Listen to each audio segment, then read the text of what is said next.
শিক্ষাঙ্গনের বর্তমানে এমন একটা অবস্থায় আমরা চলে এসেছি যেটা বলার মতো না। এরপরেও আমরা ছাত্র বলে নিজেদেরকে পরিচয় দিতে গর্ববোধ করি, কিভাবে আমাদের বোঝে আসে না। কেন, আপনারা কি শুনতে চান? আচ্ছা, আমরা শোনাচ্ছি আপনাদেরকে। কি হবে বেঁচে থেকে, কি হবে বেঁচে থেকে, অযথা বিদ্যা শিখে যদি না গড়তে পারি শোষণবিহীন সমাজটাকে। কি হবে বেঁচে থেকে, অযথা বিদ্যা শিখে যদি না গড়তে পারি শোষণবিহীন সমাজটাকে।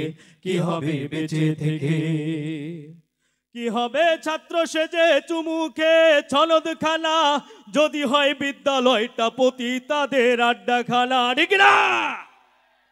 কি হবে ছাত্র সেজে চুমুখে ছনদখানা, যদি হয় বিদ্যালয়টা পতিতাদের আড্ডাখানা। কি হবে ছাত্র সেজে চুমুখে ছনদখানা, যদি হয় বিদ্যালয়টা পতিতাদের আড্ডাখানা। এর চেয়ে মরাই ভালো, দেশ ছেড়ে যাওয়াই ভালো। এর চেয়ে মরাই ভালো, দেশ ছেড়ে যাওয়াই ভালো।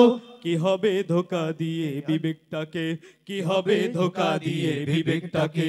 কি হবে বেঁচে থেকে, অযথা বিদ্যা শিখে যদি না গড়তে পারি শোষণবিহীন সমাজটাকে। কি হবে বেঁচে থেকে, কি হবে বেঁচে থেকে। বর্তমানে আমাদের সমাজে অসংখ্য ইমাম সাহেবরা আছেন। সমাজে এত কিছু হচ্ছে, এরপরেও ইমাম সাহেবরা জুমার খুতবায় ওনারা কিছুই বলে না। ইমাম এমন আছে কি নাই? আচ্ছা, এবার ইমামদের সম্পর্কে কিছু শোনাই, শুনবেন তো আপনারা? ঠিক আছে, শোনাচ্ছি।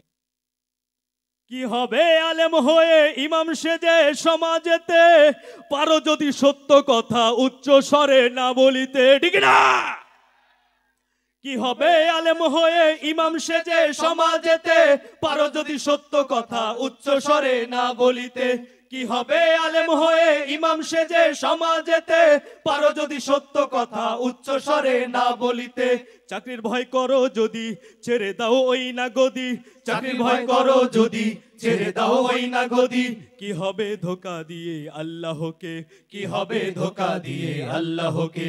কি হবে বেঁচে থেকে, অযথা বিদ্যা শিখে যদি না গড়তে পারি শোষণবিহীন সমাজটাকে।